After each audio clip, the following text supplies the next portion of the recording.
were somewhere around Barstow, on the edge of the desert, when the drugs began to take hold. You're either in or you're out. Right now. I want to gamble.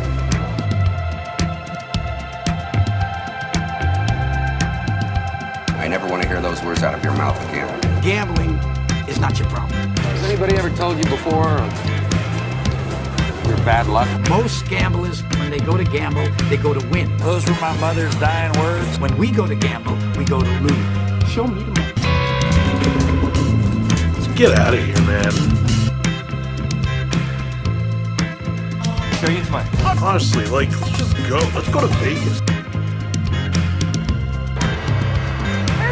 Look at you back in that, Jerry. I want you to say it what you would mean it, brother. Show me the money! It's the Sports Memory Vegas pregame show.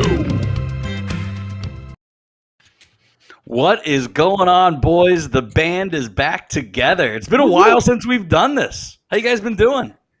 Fantastic. We haven't really had anything good to bet on live. Right? I mean, ever since the tournament started, I mean, early season baseball is so hard to predict. Basketball, it seems like there's 100 injuries every night. That means you pretty much just got hockey, you know, and you can only talk about that so much. But we have the NFL draft. One of my favorite things to gamble on. We have over 24 bullet points that we may or may not cover. There is a ton to cover here in arguably the most interesting and exciting NFL draft ever. Never has there been so little tape, so many medical checkouts, so little interviews in person. I mean, again, this thing can go a million different ways. And of course, JC, Marcus, and I have all the props for you to put in to make this night even more interesting. What I also think here, it's going to be wild and weird. A lot of like crazy shit is going to happen. But I think what kind of interests me even more than normal is I think there's a lot of not first round talent. I think there's kind of a lack of depth. So I think that's where things are going to get that's why things are going to start getting shady. Especially on the defensive side, right? Like, I don't remember there being this little big names, right? Like, I mean, we're talking corner depth. We're talking like almost nothing on the defensive line. I mean, there's some marquee linebackers, but then that tails off. I mean, defense is weird this year. Like, we're talking maybe one defenseman in the top 10. And like none in the top 5, even potentially close, is kind of unheard of. Yeah, I mean, I don't know if we'll get to it or not, but I saw the over-under on defensive players is 13.5. I mean, it's a 32-team league. I mean, that's crazy. Yeah, I'm sure we'll cover it a little bit, but first day of the draft week here, so we got to get something firing every single day. But absolutely, we got some good props here to cover, and I know I'm pretty anxious to make up for last year because Isaiah Simmons falling in the draft really smoked me. So, remember when I said mortgage your house at 6.5 on him? I didn't. I talk bigger than I actually do. But right. So anyways, let's get this started. JC and Marcus, you've heard me enough say that this draft starts at 4. Well, maybe it'll start at 3. The first thing I want to cover is Mac Jones minus 167 or Trey Lance at 225. Marcus, are you rolling with Mac Jones here, or are you taking a chance on 3.5 to 1 with Trey Lance? I hate Trey Lance. I think it should be Fields, so I can't like mentally take this pick. But it's not going to be Fields. Rappaport said today it is not Fields. He's out of the running. That's why I can't take it. To bet on this one, it's got to be Mac Jones. From what I'm reading, a lot of the people like Trey Lance. Shanahan loves Mac Jones. It could just be a smokescreen, but I think the right pick there with less value is going to be Mac Jones there at 3. Yeah, I agree. 167 isn't bad value. I mean, it's almost a guarantee Lawrence is going 1. That's at minus 10,000. Zach Wilson's minus 2,000. I think Mac Jones is an absolute lock at 3. So if you can get a lock at 167, that's pretty darn good. So yeah, I think Penei Sewell's the next interesting one, our next player prop. Yeah, no, I think that one, I can't believe it's at plus money for top 5. JC, how is this plus money as Penei Sewell as a top 5 pick here? Just because we don't know where Cincinnati's going to go. And it kind of seems like, I don't know, kind of reading the subtext in their tweets and what they're kind of, releasing in pressers, you feel like they're going to lean Jamar Chase. I think that's a stupid pick. But if that happens, and especially if Mac Jones goes at 3, which I think is probably the most likely, I actually think Trey Lance is the least likely option. It might be, if there is a smoke screen, it's for Fields. So I think Fields is like the second pick. If you're looking to take that long shot, I'd go with Fields there. But if that goes moving forward, I don't know. It's going to be tough from there. But I think that Sewell could definitely fall out of the top 5. Yeah, I mean, obviously that's what Vegas thinks. They don't put plus money for nothing, right? I mean, that kind of scares me a little bit. It's great value. But if Cincinnati doesn't go, does anyone have what Jamar Chase is? I think he is plus money as well, or he's like negative 150 or something. I still like Jamar Chase at over 5.5. It's hard for me to see the Bengals taking him and anyone trading up at that 5 spot to snag him. Okay, yeah, it's plus 101. So basically, 2-1 there. Jamar Chase over 5.5. Yeah, I kind of, I don't know if you guys are going to go in any specific order, but I think I want to just touch real quick, and I think it's going to be my favorite player prop, where they're located, and Jason and I just talked about that one earlier, and that's going to be our Asante Samuel Jr. pick. So right now, his over-under 37.5.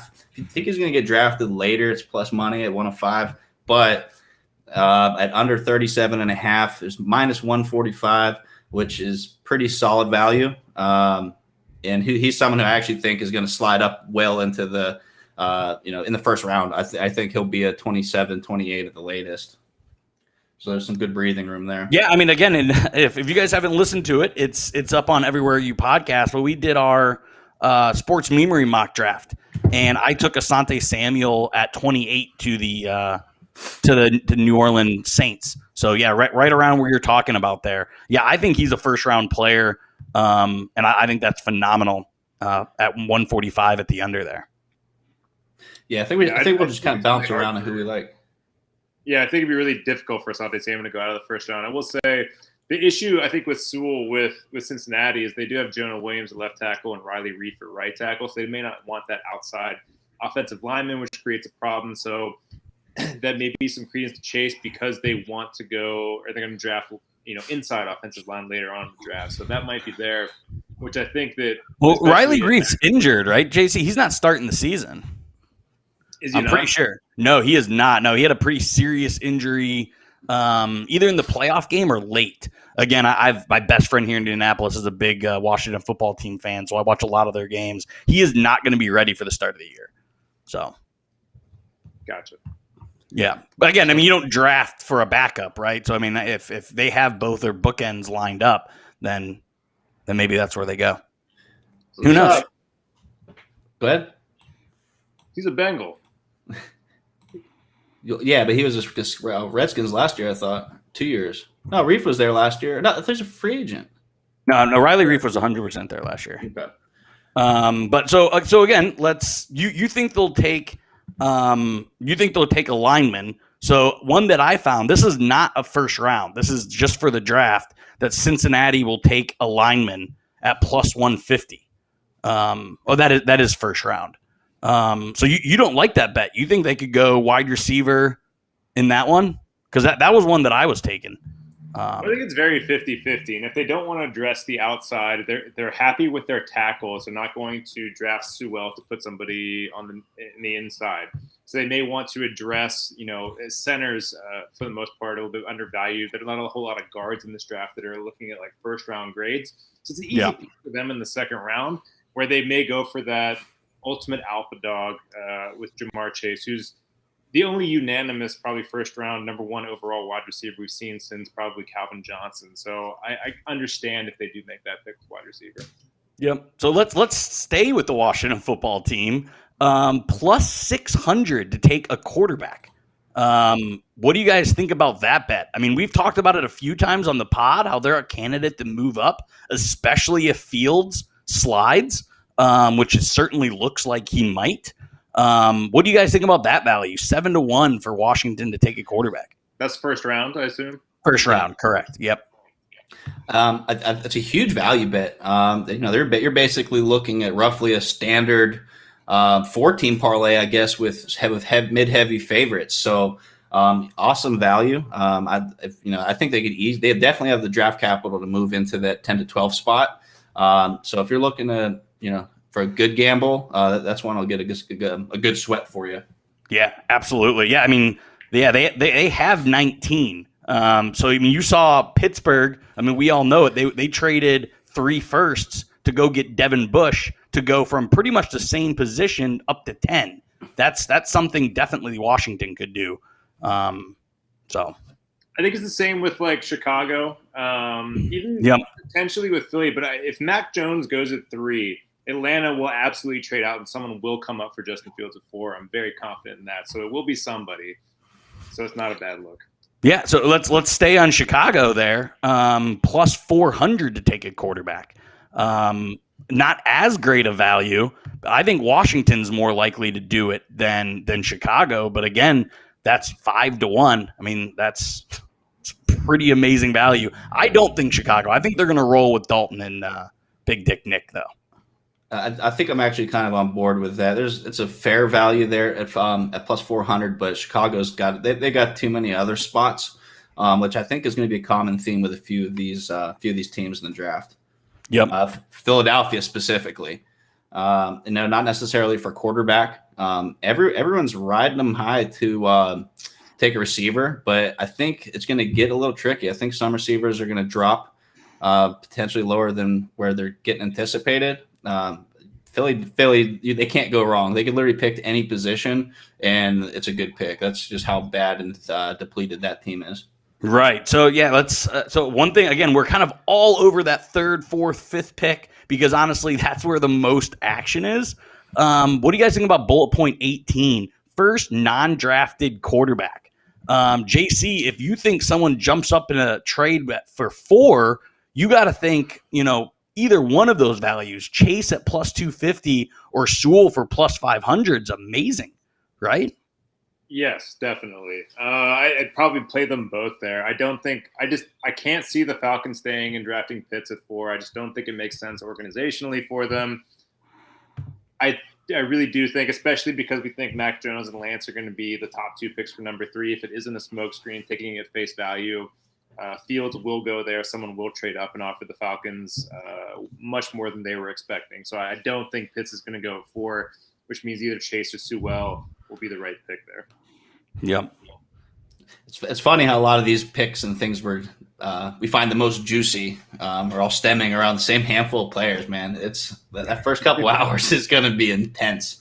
And I took off Friday just so I could. Oh, absolutely took off Friday. I actually took off Friday so I could reflect on this draft for the entire day. Yeah. I always make it a spectacle. I mean, COVID, so I'll just be hanging out with the same quarantine friend group I have been. But yeah, it's always a spectacle. I love the draft. Let's just talk about something here is going to be a steal. I know you were mocking it, and while I was on this trip, JC brought it up just so we could laugh at you. Bullet 11, Vegas is 10 to 1 to take a quarterback. How about that? With the Raiders could potentially, with some good slides, which are looking very potential to make a move there. Yeah, I mean, that's in that spot that you both referenced. I mean, they're at 17. They have the capital to go and move up. I still don't think a quarterback makes sense with Carr and Mariota. But, I mean, man, again, Gruden loves himself some quarterbacks. He loves to be a quarterback whisperer. You can easily move up from 17 into, the bottom half of the top 10. So, I mean, it's 10,000 or it's 1,000 to 1. I mean, I feel like you got to throw 5 bones, 10 bones at that. Because obviously packaging Mariota is a bold play there to make that move for a potentially quarterback needy team as well. Oddly enough, I think our mock draft kind of played out in the best way. I think the only way that Las Vegas drafts a quarterback is if one of the big 5 do fall, which I thought might be Mac Jones, kind of the way we had it. If Justin Fields were to go, Mac may fall because teams aren't in love with him the way San Francisco is. But Trey Lance may fall as well because he didn't play last year. But I think I don't think they trade up for a quarterback. If one falls in their lap, then yeah, it makes sense. So one thing that we didn't talk about in the mock, and we haven't covered in the podcast, and we haven't covered here. Do you think somebody does something insane and trades into the late first round for a Trask or for I'm blanking on the Stanford quarterback Mills. Davis? Yeah. You don't think we see someone come in and try to take, the Bucks trade back or the Chiefs trade back and we get what would that be, a 6th quarterback taken? The Chiefs won't trade back because they already traded that pick. But you're right to the Ravens. Yeah, Yep. but honestly, I think the Bucks could still do that. They're going to be up in the air. I think this year, the only move to trade in might be like an ETN or like a Landon Dickerson. I don't know if quarterbacks were kind of where you want to take that shot. I think this year, as far as trading back into the first round. Yeah, I'm trying to look. Does anyone see a? Well, there it is. No, over 5.5 quarterbacks. What that would be? I can't find that. I'll have to keep looking. Now we can scroll through in a little bit. Let's just talk about our boys real quick. We're seeing weird numbers on Najee. Most of them are over to under 25.5. And I've seen them at 27.5, but that's just kind of blowing smoke up your ass. It doesn't matter. 24. We're all taking them at 24 and we're praying. Obviously Steelers like to let us down. This is going to be one of my other big bets. I am going to take Najee Harris at under 24.5. How are we feeling and looking? Yeah, I mean, Kevin Colbert, he held his press conference today. And he seemed to be giving a lot of hints. I thought he was pretty heavy-handed on some hints there that it's going to be Najee Harris. And obviously, with the small window the Steelers have left with Ben, you need to pick someone who can make an impact. I think a lineman can make a little bit more of a long-term impact, but if you want a guy that can plug and play right away, I mean, that's Najee Harris. So I do think I love that lock. Assuming he even gets there, Miami's very valid at 18. Definitely. Well, I think so. I can't see it. So, anyways, I'm hammering Najee at under 24.5. Nonetheless. Yep. No, for sure. So yeah, let's. Say they take Najee Harris though. I saw some other odds. We know the Steelers love to draft linebackers, and we know that they've taken some questionable first-round defensive back players in Artie Burns and Terrell Edmonds. Do we like plus 1,400 to draft the linebacker or plus 550 to draft a corner for the Steelers? I don't think linebackers need 550 is good value for a cornerback because I think there's going to be a few good players out there. We had corner slides in our mock. Like our corners slid pretty significantly in our draft. Well, see, that's why I do like the value of cornerback there, plus 550. I don't see linebacker being the move this season. Just too many other needs. If that Notre Dame linebacker slides, I could see Mike Tomlin falling in love with him. He's a DMV guy, and again, we've drafted Notre Dame players before. So if he slides, that's who I could see. But I think that guy's probably a top 15, top 12 pick.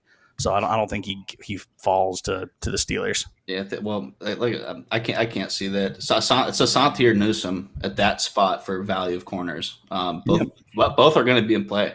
But let's just hope it's Najee Harris so we can get wear some new jerseys next year. There we go. All right, we're almost 20 minutes into this thing, and Marcus, you have not brought up Parsons. Plus 400 to be the first defender drafted. I don't think that happens. I think a corner is the way to go there. What do you think? I was trying to save the best for last, but sorry about that, man. It comes down. Micah is going to be in a few different spots. I like the value at 4-1 getting into the top 10. Obviously he could fall. We don't really know what's going to happen in that 7 to 10 spot. I just like the value at 4-1 to move in there for the best defensive player in the draft. So I'm taking that as a good high value pick.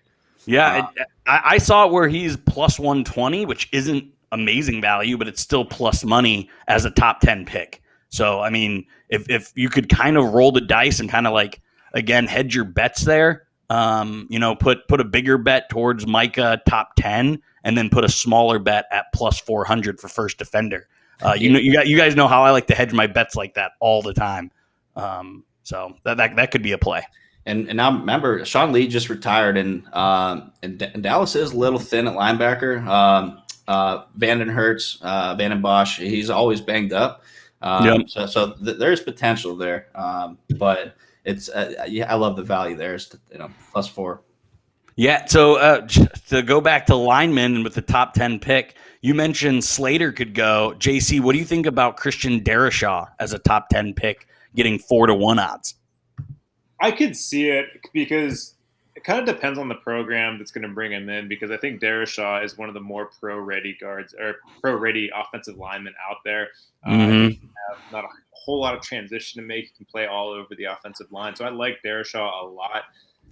I don't know if he's going to go top 10 just because I think bigger names are going to go, but I think Darrisaw doesn't go too much longer after that. But I could definitely see it, especially because he has the film from last year where Slater doesn't.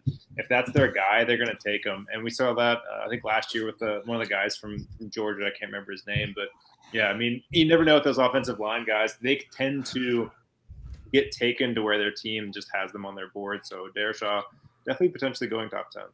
Yeah, I mean, you saw, Wirfs, who ended up going to Tampa Bay, slid last year a little bit, and there were people that took over the best linemen. So, but let's stick around. It was awful. Yeah. Let's go. We've talked about the mock draft. We've talked about the top 10. We can't not talk about your New York Giants Jalen Waddle pick. Currently at plus 600 for you to nail your mock draft. I feel like you got to take that. Yeah. So if you look at Vegas, like for them to take a wide receiver, it is their best odds of a pick. And I don't think it's going to be Devontae Smith. And Jalen Waddle, just GMs are in love with his speed. It's kind of the next level for them. So I don't know why Jalen Waddle is so far behind Devontae Smith at 175. Jalen Waddle is at plus 600. Devonta Smith is ahead of Jalen Waddle in about every one, at least on DraftKings that I saw. I love Devontae Smith falling. I think he's going to fall decently far. I think Micah Parsons is going to fall a little bit too. I think Jalen Waddle gets picked before Devontae Smith.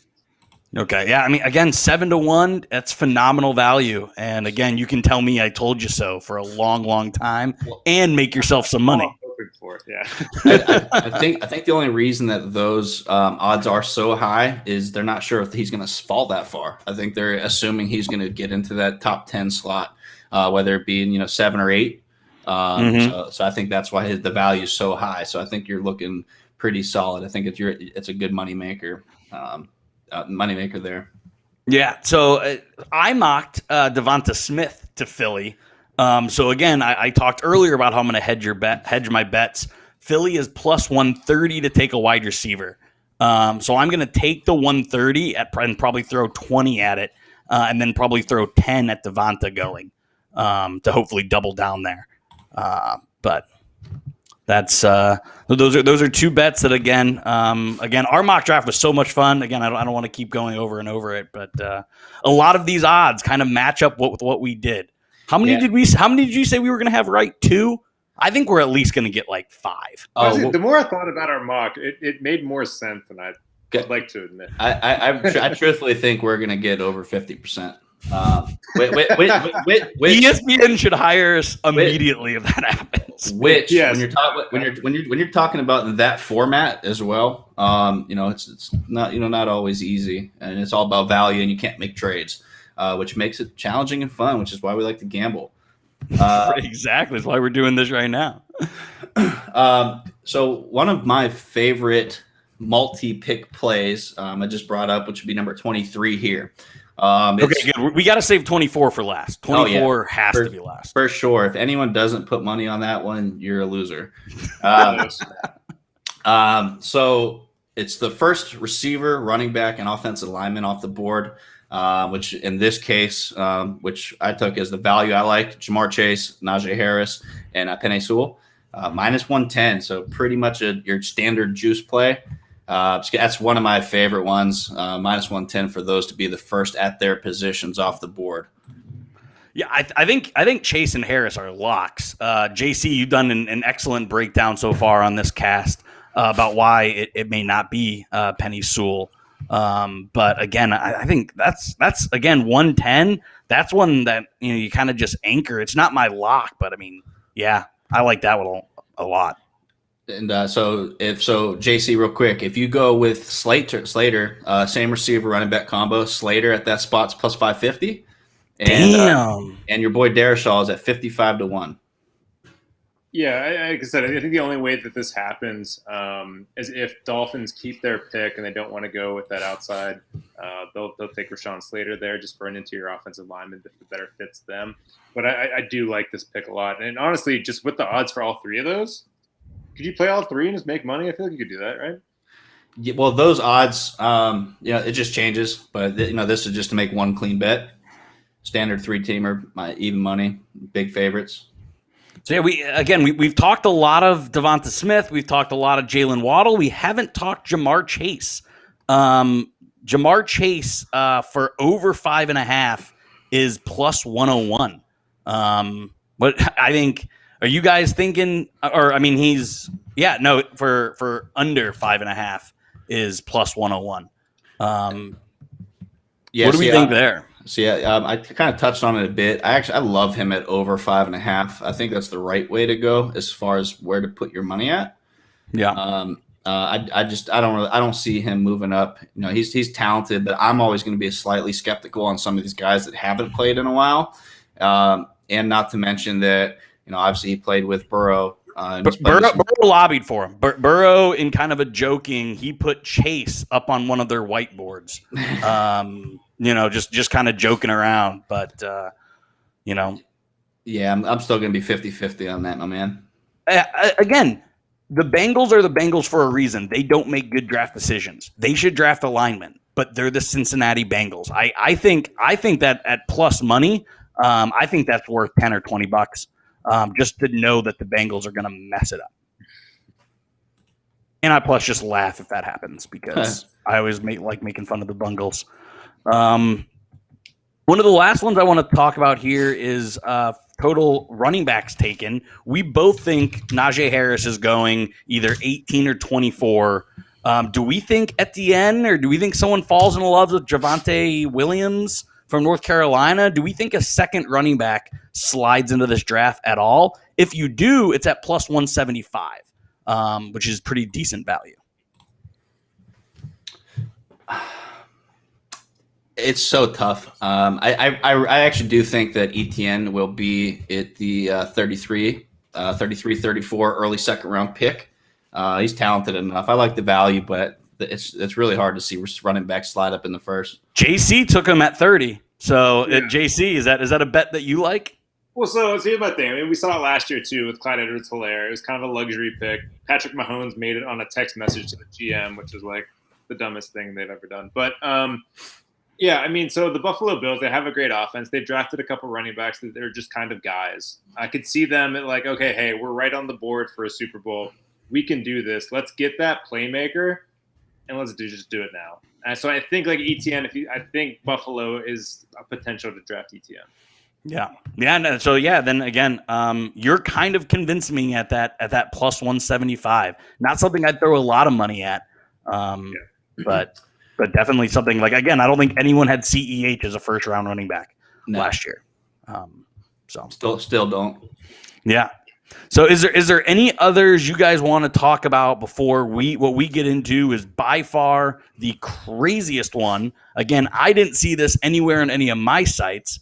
But does anyone have one they want to bring up before?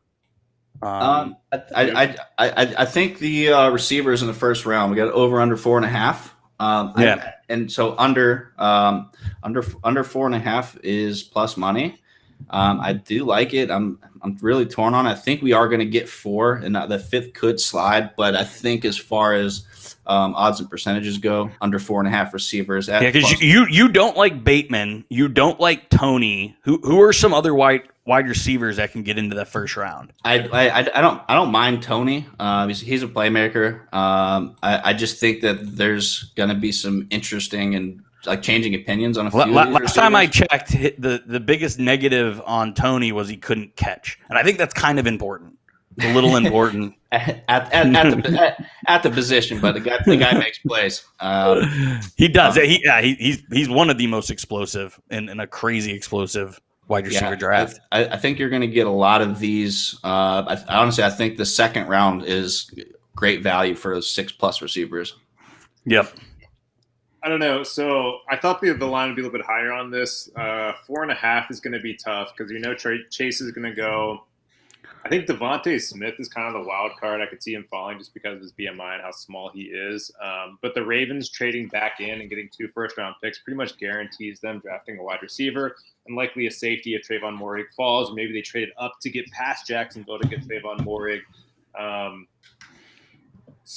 think 4.5 is going to be tough. We might get 5, but it's always tough because especially in mock drafts, we always think about the fantasy implications. So we're always more interested in the offensive players than defensive players. And like I said, 13.5 for defensive.